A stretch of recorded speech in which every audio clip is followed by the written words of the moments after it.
Okay. Whew, I'm ready. Give me a second.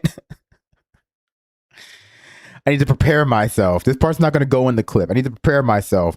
We have a report here that I don't feel the need to put on airs. I didn't know if this was going to come back because he took 2 weeks off after saying that they would only take 1 week off. Seems as though they traveled back to Florida from wherever they were, their undisclosed location previously. I truly wasn't sure if they would ever be back to making this kind of content. The last episode seemed to end in a place that, well, I mean, it ended when I turned it off because I didn't watch the whole thing. But the tone of the episode seemed to indicate that she was quite frustrated with him and quite irritated with, I guess, their whole lifestyle. Because if you'll recall, we started watching it basically right when they moved from where they are living currently in Florida to take an extended vacation or stay in some part of the world that we were not privy to knowing where. And that was probably hard for her because it seems as though she does a lot of the taking care of the kids herself. And then, like, you know, taking her out of her support community to just move her to like Southeast Asia or whatever is going to be difficult, especially given everything that's going on. And so that might have been the cause of a little bit of irritation, might have been the cause of a little bit of consternation, but it seems as though they're back to where they're currently staying, awaiting the trial to begin this fall. I believe in October, but it might be September, but I'm remember saying October, but of course these things are subject to change. Why don't we just check in with the brand, see how they're doing? So this episode might be a little bit more raw than you guys are used to, because as you can tell from the undertitle here, it was streamed and it was not professionally edited. So I guess let's prepare ourselves for like Russell Brand and Company Unfiltered. You guys excited that he's back? In a new way of being, Lord. Jumping right into the prayer. I got to be honest, I'm a little bit surprised. I just didn't think that this was kind of right for, and you'll have to forgive me for the play on words, his brand. I am happy personally and shamelessly. I am happy it's back because people love this content and I love to give people what they want. So let's just check in with the brands. They're back in Florida. I hope they don't get flesh-eating virus. We're back with a bang. We're back with a bang, Massey. No place in you. There's a microphone for you.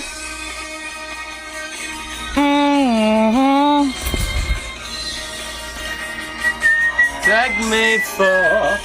I'm going to mute that because it's probably copyrighted music. I might never unmute it, actually. Would you like that if I just left it mute the whole time? Can you open that for me, please? You better believe it, baby. Okay, that was good. Hello? Sure. We're on Welcome record. Yeah. to Sunday service Cheers. with the brand. I love this show.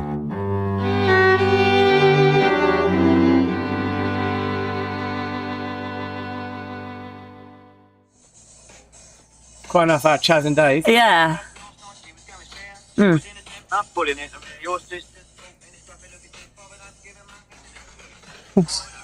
I don't care if he comes round here. Got my beer on. in the sideboard here. I'm starting to think- What is happening? Right, I'm starting to think that's not really Sunday service vibes. Sorry about that. That's working class Britain Oh. in the 1980s. That's Okay, right. they're happy. All right, I'm Heavenly glad. Father, I'm glad let's they're start happy. with silence. Let's not be afraid. People of think I'm silence, mean, Lord. but I'm glad they're happy. Oh, yes. The gospel comes. They from seemed stressed silence. last time. It was making me, anxious. Deep breath. Thank you, God, for the gift of our marriage. Thank you for the gift of life. Thank you that by your death we might participate with you in a new way of being, Lord, that the way of the world is not all that's available to you and to us. Available to us in our fallenness, in our brokenness. Oh Lord, show us how the rebellion in the spiritual realm and the rebellion of our kind and our refusal to turn towards your readily available grace has caused our suffering. We don't need to do it no more. Let's today be of use. In the holy name of your Son, Jesus, amen. Amen. Chaz and Dave, made my heart race a bit too much That's there. what Chaz and Dave were for. That's why. that's why God made Chaz and Dave. I actually got to almost adrenalized there, like in a way that's not really helpful to Sunday service, because I've been left feeling like I've been in a nightclub. Well, do you know much about Chaz or Dave? She's having like a panic attack. That's what it sounds like to me. The music wasn't that pumped. She wasn't playing like Knuck If You Buck. I don't want to talk about the prayer. We're going to move past the prayers. Like, we've already talked the prayers to death. In fact, I will say, I think that prayer was pretty good. I'm feeling energized too now that he's back and we've had a 2-week break. I think that prayer was one of the better ones. It was very short this time too. Been in a nightclub. Well, do you know much about Chaz or Dave? I don't know nothing. I know nothing about Chaz and Dave. Chaz and Dave were a couple of like near contemporaries, funny enough. I think they were session musicians and probably done sessions for pretty good bands, but they were always regarded as, because they did songs that were about, they've done pub songs, pub rock, which is a type of folk music actually. It's a type of folk music. And because we're coached to hate our indigenous and native culture and to consider the elevated culture of, e.g. academia, to be somehow superior to us, people kind of are encouraged to loathe themselves. Anyway, Chaz and Dave had something of a renaissance in the late 90s when the Doherty and Carl Barat of the Libertines, a very cool British band, like made plain their reverence. A bit like when Kurt Cobain was openly very reverent and devoted to, or at least reverential of, Daniel Johnston. Yes. Texan folk singer. Yeah, we mentioned him a couple of weeks ago, actually. We were talking about, Genius. We were talking about genius, and we were likely talking about madness, and we were likely talking about how both of those components require a sort of decoupling from the dominant system of the realm of our kind, whether you call it civilization or society or materialism. And Laura, I've been reading learning a lot lately. A lot. Well, I think we probably have to. I can't get out of my head the lyrics to "Sweet Child of Mine." I can't stop thinking, like, where did you go now, right? Because the question is, where have we been? Why have we not? A month off, then I had a couple. Great of weeks question. Off. Yeah, but we had 2 weeks off unannounced. Right. I just feel like that has to come with some addressing. And then? Well, we didn't actually mean to take 2 weeks off, but Russell and I were not in the same place, and we really aren't technical enough to work out. I think I sent one text about how we could maybe do a Sunday service Zoom and record it, and I think we both just couldn't handle it because we're not. Good for her. She needed a break. She seems refreshed. A Zoom and record it, and I think we both just couldn't handle it because we're not really that technical, and we were in different time zones. And then also we were, one of our mics was broken, which while we were traveling. Why are you offering like a litany of, if I may say, excuses? Trivial excuses. I'll tell you why, because I think like I'm really grateful. That fan ain't even facing the right direction. I know it isn't, because I know it isn't. It's pointless. Yeah. I want to move it, and you. All right. Say everything you feel like you need. I'm going to get it all out. Justify to I'm going to different audience where you've been. Okay. Form whatever. Damn, is he mad? Is he mad about this? He just like pivots into being kind of like mad so quickly, right?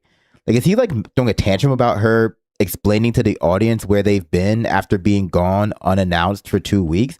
She's making excuses or justifying it to like the unwashed masses. She's just like telling them. Facing That's right. crazy. I know it isn't, because that. No, he can't be mad. I'm being judgy. Yeah. I want to move it, and you. All right. Say everything you feel like you need. I'm going to get it all out. Justify to different audience where you've been. Okay. And form whatever ritual of contrition you consider to be necessary. Here's my ritual. And for heaven's sake, make it interesting. All right, here's my ritual. We on the day we would normally record Sunday service, we happened to be traveling, and Russell really wanted to record it in the airport, and I said, like, no. I think it's good the kind of rapport they have, because whenever I talk about the kind of rapport that they have, I get a lot of comments from British people, I imagine middle-aged men, who tell me this is just how British middle class people talk to each other. This is just good crack. And I guess cultural differences. I've just never met a woman who would be okay with you saying that to her in public, in front of a large audience. Make it interesting. It's just, maybe she has a really good sense of humor. I don't want to come across as a misogynist. It just seems like a really, I don't know, like, I guess, he knows better than I do how she likes to be talked to. That just, to me, it's like something I would never imagine. The ritual of contrition you consider to be necessary. Here's my ritual. And for heaven's sake, make it interesting. All right, here's my ritual. We on the day we would normally record Sunday service, we happened to be traveling, and Russell really wanted to record it in the airport. And I said, like, no, we can't. That's insane to do that, like recording it in the airport, because people will be looking and our kids are running around everywhere. And I just felt I felt like I couldn't concentrate, and I felt probably a bit shy. And then we missed another one. And then we missed another one because we tried to do a Zoom, but we didn't really try. We sort of surrendered and collapsed into the inevitability We did. of the circumstance. And anyway, I didn't want to, I'm not even really apologising, but I am explaining that we're now back. Well, if I was going to do that, what I'd have done is I'd have gotten a comment and I'd have gone... Well, I've got plenty of comments. I'd have gotten a comment and go, where's the show gone? Oh, Then well, I'd have narrativized give me the phone. Okay. All right, here we go. But I'm going to, while you're doing that, I'm going to embark on what I consider to be a narrative journey of more value. But we'll see as the show unfolds. Yeah. Whether I was right or wrong. If I'm wrong, I don't want to judge people's parenting skills, but like, it's just funny that she has to tell him that, no, we can't record a podcast in this airport because we have to watch our children. Maybe they have a nanny that traveled with them, but I would believe that that's just not the case because their kids are all like really young. They're like all under 10, I think. No nanny. Yeah. They'll just like take care of themselves. They'll just take care of themselves. Imagine being in the airport and you just see like 3 kids running around, probably like a 7-year-old, like holding a 2-year-old in their arms, or like, just playing parent.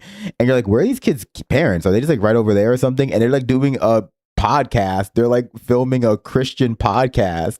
While you're doing that, I'm going to embark on what I consider to be a narrative journey of more value. But we'll see as the show unfolds. Yeah. Whether I was right or wrong. If I'm wrong, it won't be the first, and I imagine the last time. During the time that we were separated, like our family, like me and my own, for me it was a very rich and encouraging spiritual time where I was forced to confront the nature of codependency and how, inverted commas, addiction, which is in a sense a near synonym of dependency, can happily nest in circumstances where it is not exposed by being obviously malign. Usually if you drink all the time and you're puking up and you're beating up your family members, problem. Or if you're becoming unhealthy as a result of your eating habits. This can't be going where I think it's going. This simply cannot be going to where he's going to start to say that actually being away from his family makes him realize he's addicted to his family, because I would just say that's being a parent, right? But doesn't that seem where he's going? Like, oh yeah, when I was away from you guys, I really started to understand that having kids and a wife is like being addicted to cocaine. There's no way. I'm being ungenerous. I have to be. There's no way. But it sounds like he's going that direction. I feel like I go crazy when I watch this show. Problem. Or if you're becoming unhealthy as a result of your eating habits or your behavior, I don't know, pornography to name but one obvious thing, it's highlighted. But codependency is probably a baseline of addiction and dependency. And when I was away from my family,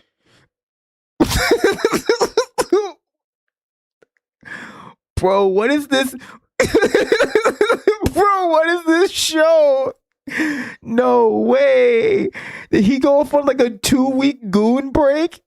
Did he have to like separate from his wife and kids so he could just go like goon in isolation?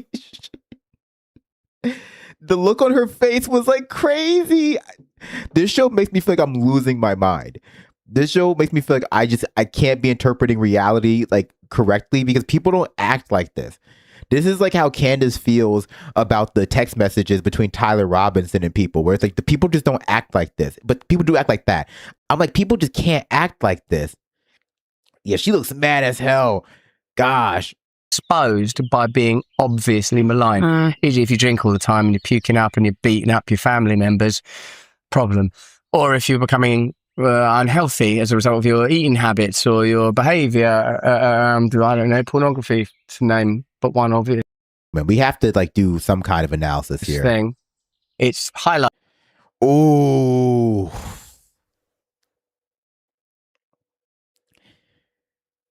He just can't stop using this platform to embarrass her, in my opinion. I just don't think that you should embarrass your lady like that. Call me a misogynist. I don't think that like people like being treated like this, in my opinion.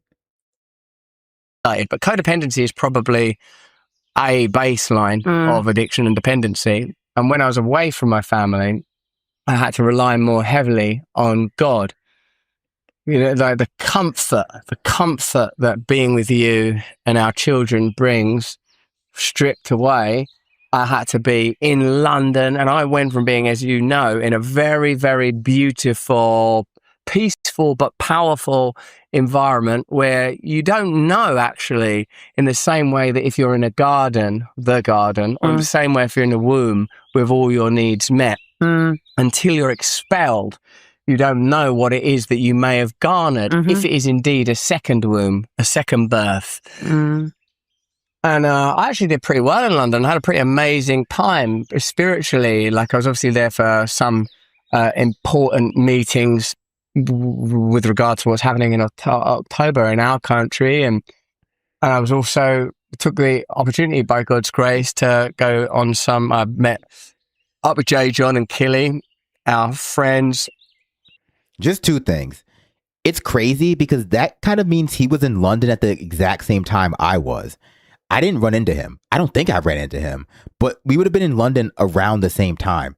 Second, she looks hella pissed now. I can't help but notice the vibe of this whole episode has immediately took a downward turn, right? They started off like dancing. They started off like having a good time. And now like it is crazy. Like her face has not had a smile on it, especially since the pornography comment. Great spiritual teachers. I met up with, I went to the Brompton Oratory. Oh man, Beautiful. I had a great time. Me and brother Joe McCann. And I tell you, Laura, it's really encouraged me with my thoughts of starting. There's two things are on my mind now. One, shall I become Catholic? Two, shall we start a holy order? And it seemed to be the kind of things. Okay. What's wrong with starting a holy order? Oh, I don't know why we need to start something. Got to let's start a podcast, start a holy order, start a family. Well, you're right. There's a business. There's many startups there you've listed. But you know me, I like to fall into a rhythm that's been set to some degree. But give us a kiss. Give me a kiss there, because this is not a.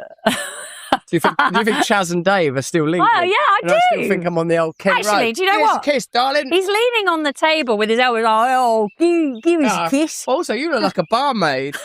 Look at you like for a medieval barmaid. Yeah, I'd say barmaid. This show is crazy. This show is crazy because like there'll be people who watch this who really can't understand like what is happening here, and they'll just think that this is totally normal and not strange. Like, like, is this not the craziest shit?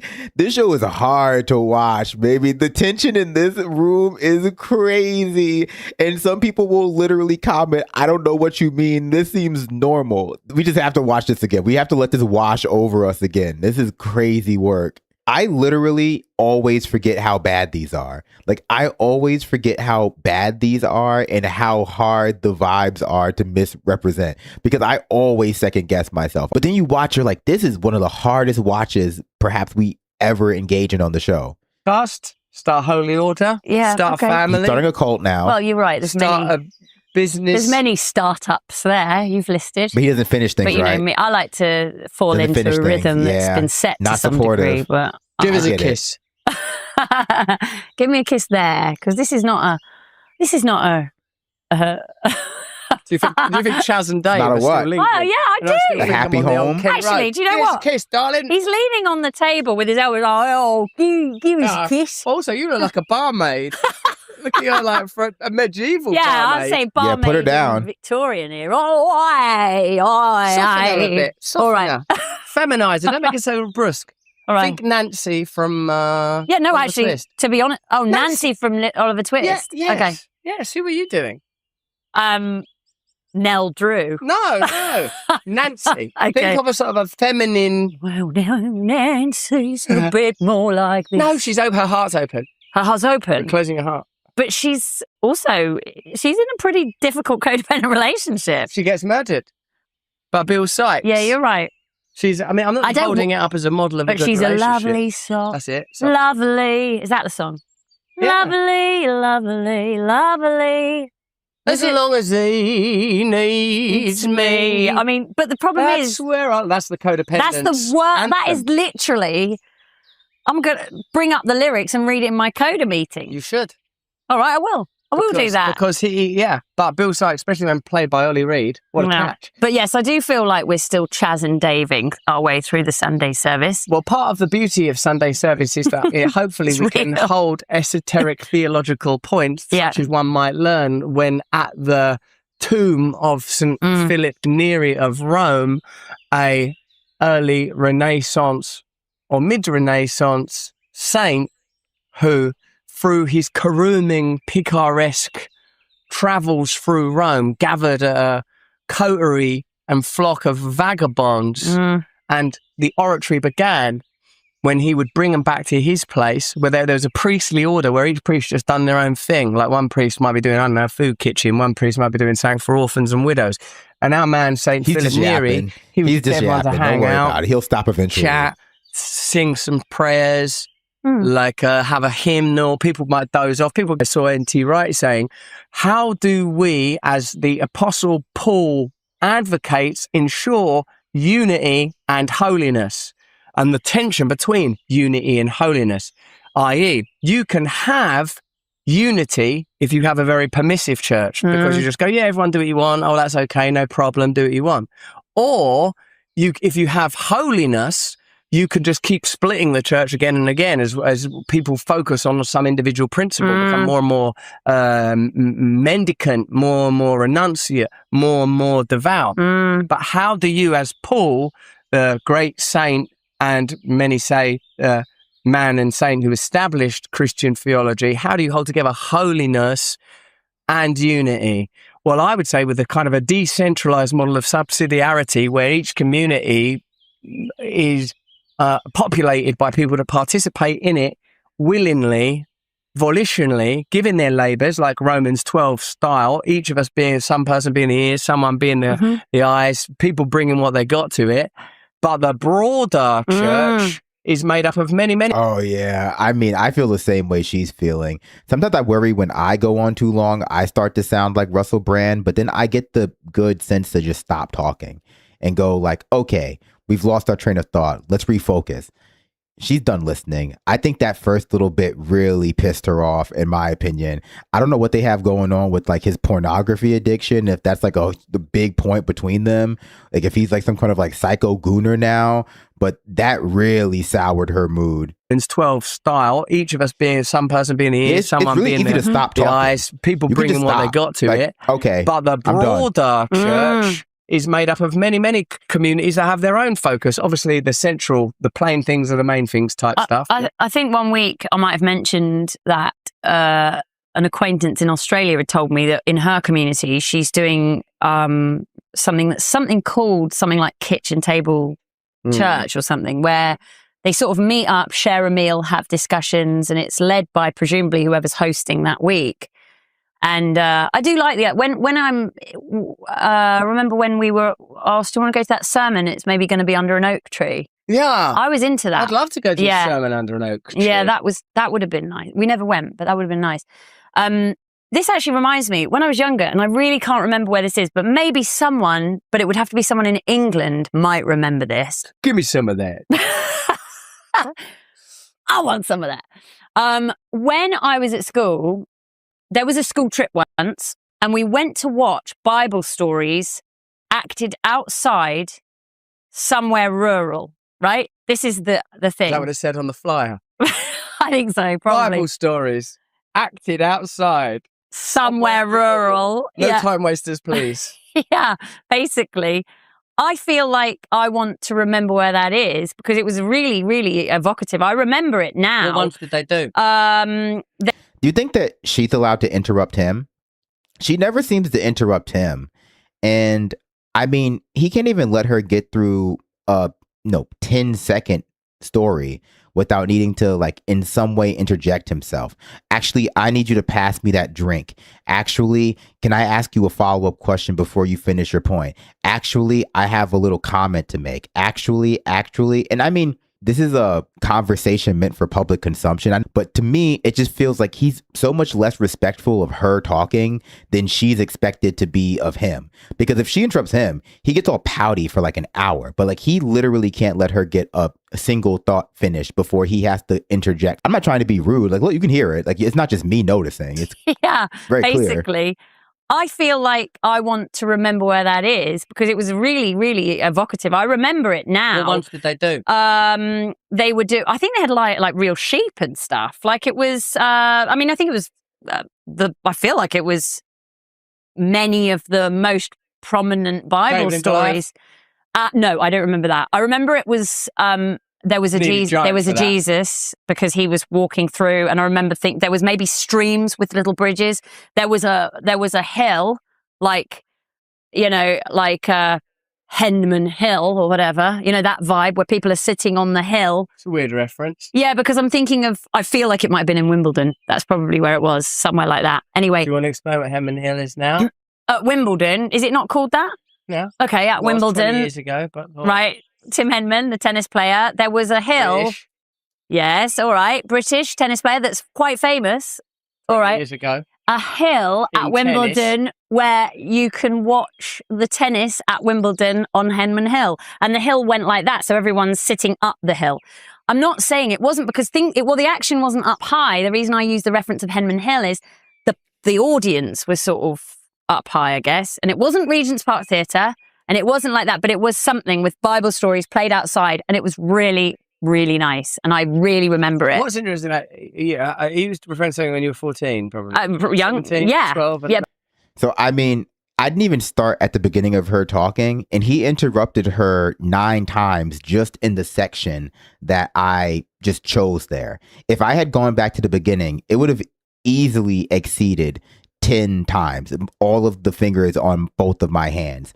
And I didn't even count the instances where she prompted him to interject, because there were a few in there where she turned to him and actively tried to elicit some kind of response for him. But that was like once or twice.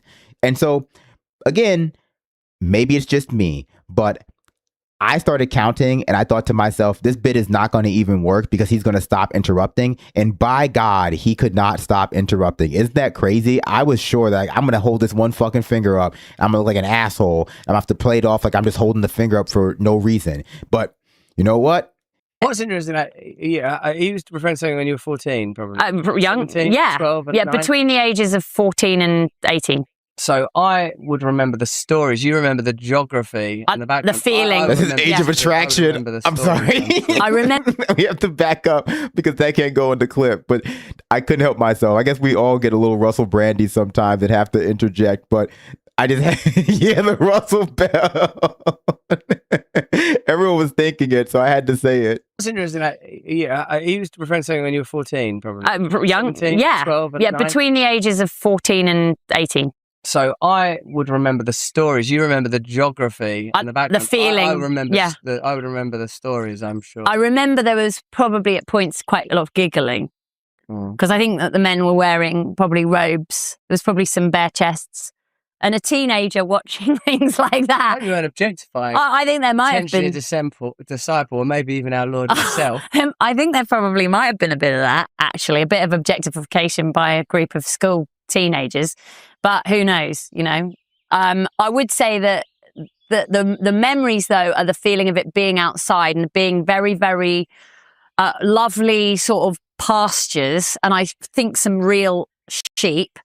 and streams, and it's very, very, and I think the feeling of sort of outdoorness and the idea of having a sermon in the outdoors. You said something about like a glass chapel in the middle of some woods. Just as, wouldn't it be nice if you could see nature? Not in, I don't mean this in the pagan sense. That's a lovely image. Yeah, no, I know you said it on the way to church. Wouldn't it be nice if there were like windows and and anyway, I can't remember exactly what we're talking about.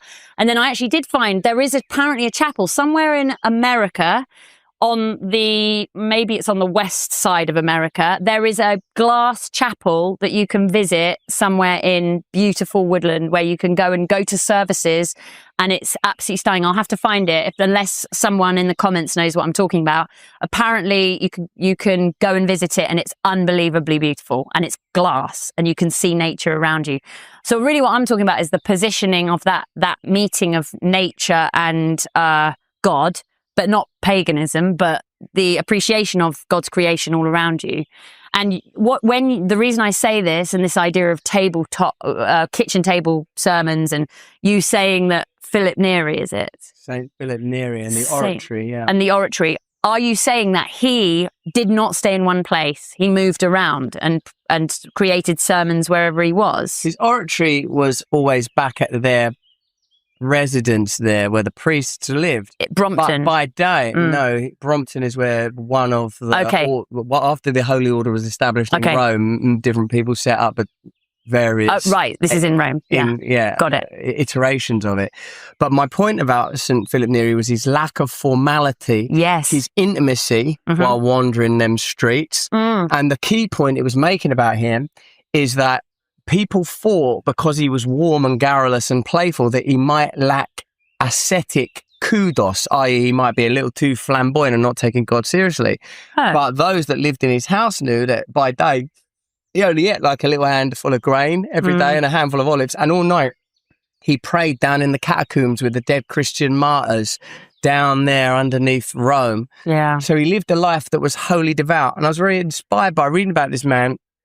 And the reason it was good was because me and brother Joe there, we went. The oratory is near Holy Trinity, Brompton, one of the most important churches, one might say, in contemporary British Christianity and maybe even beyond, because the Alpha movement, substantially generated and at least popularized by Nicky Gumbel, was revitalized Christianity in the 90s in prisons, in a variety of places, and actually worldwide. And he's been a sort of significant influence also in our faith journey as Nicky and Pippa and some people that are around him, like Michael Emmett, God rest his soul. And these two churches, the Brompton Oratory, very traditional in its way, Catholic order, and the Protestant, very progressive guitars, kind of nice, open, come as you are type of version of a church.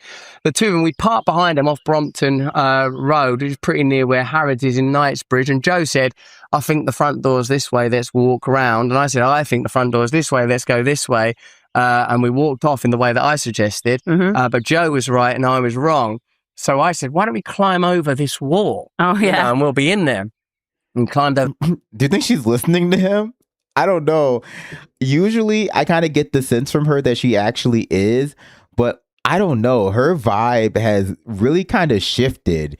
Maybe since they were away from each other for a while, maybe just from that like one beginning of the video. But like, she just doesn't seem to like look at him the same way anymore. She's almost looking at him like he used to look at her in those previous videos. Like, she's given a lot of like, yeah, look at this asshole energy. She's leaning away. Yeah, like leaning away, jaws clenched.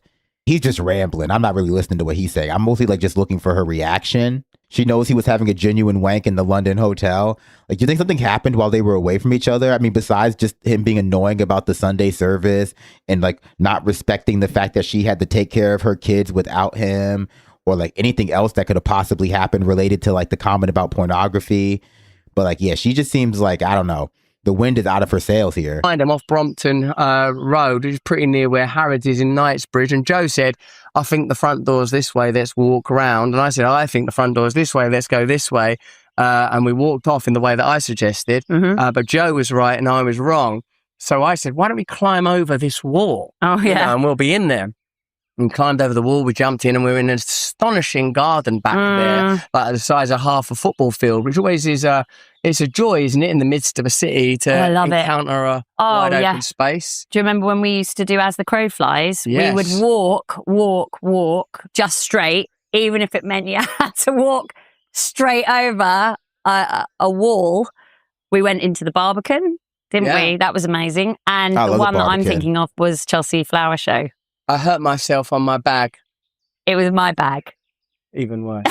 We weren't married yet, were we? Oh no, we weren't married. Children, and I feel like you were carrying my bag, and I think as you went over the gate, I think it like knocked.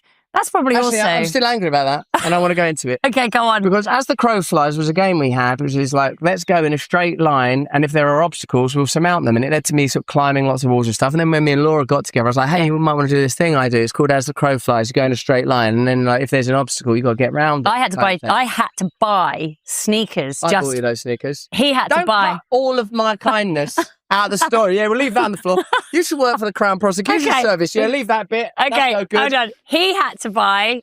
He didn't have to. He, out of love, chose to buy some really cool bright orange sneakers. Now we're getting somewhere. All right, you bought me some orange. You should work for the people who are prosecuting me for sexual assault.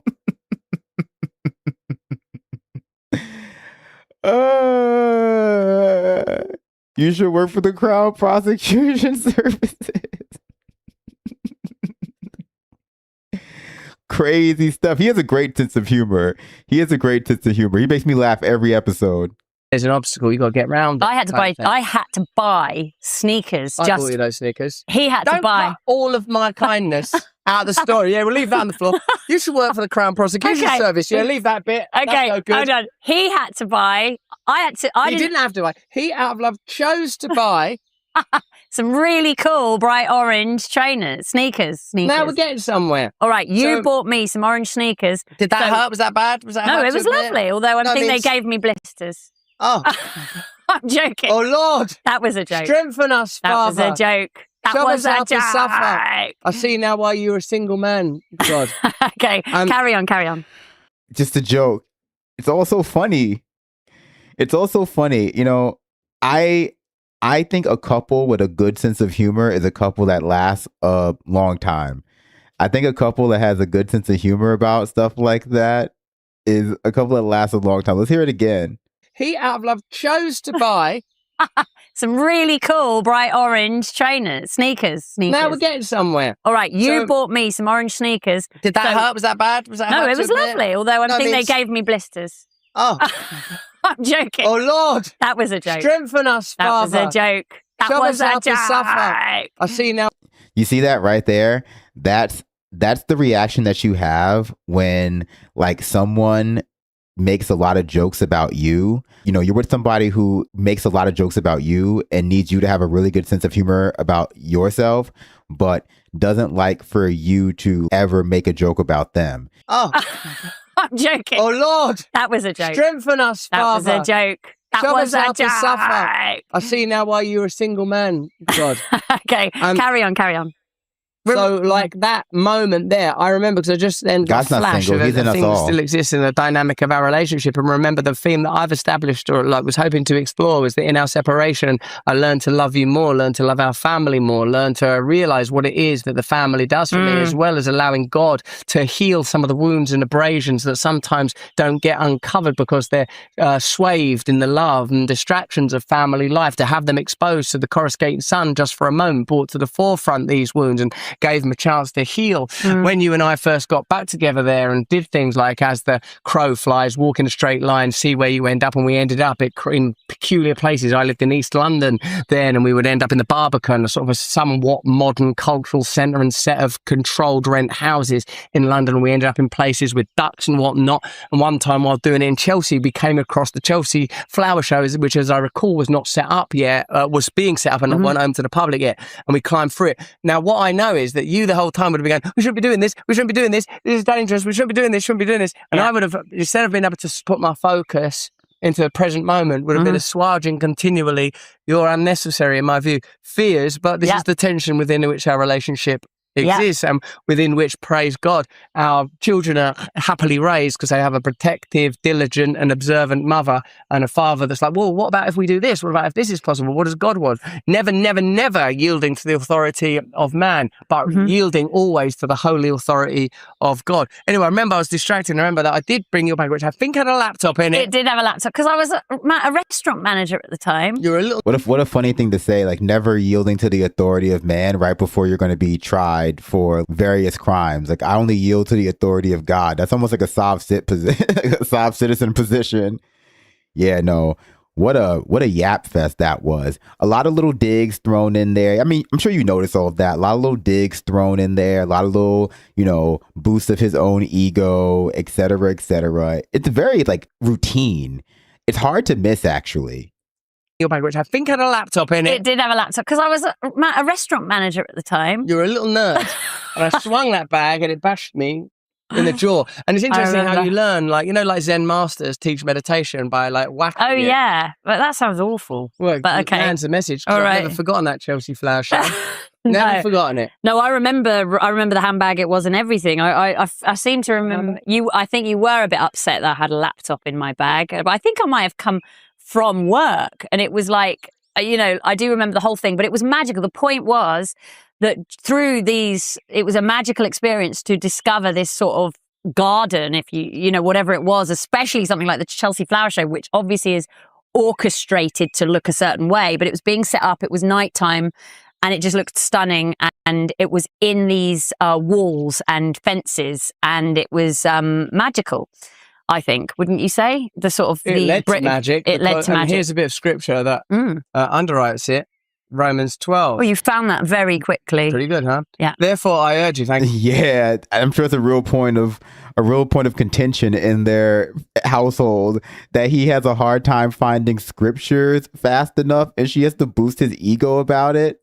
You say it led to magic. It led to magic. Here's a bit of scripture that underwrites it. Good job, Russell. Romans 12. Well, you found that very quickly. Pretty good, huh? Yeah. Therefore, I urge you. Thank you, my wife. Thanks for the encouragement. Therefore, I urge you, brothers and sisters, in view of God's mercy, to offer your bodies as a living sacrifice. No, we can't do any more of this. This was a very difficult watch. This show gets better every week.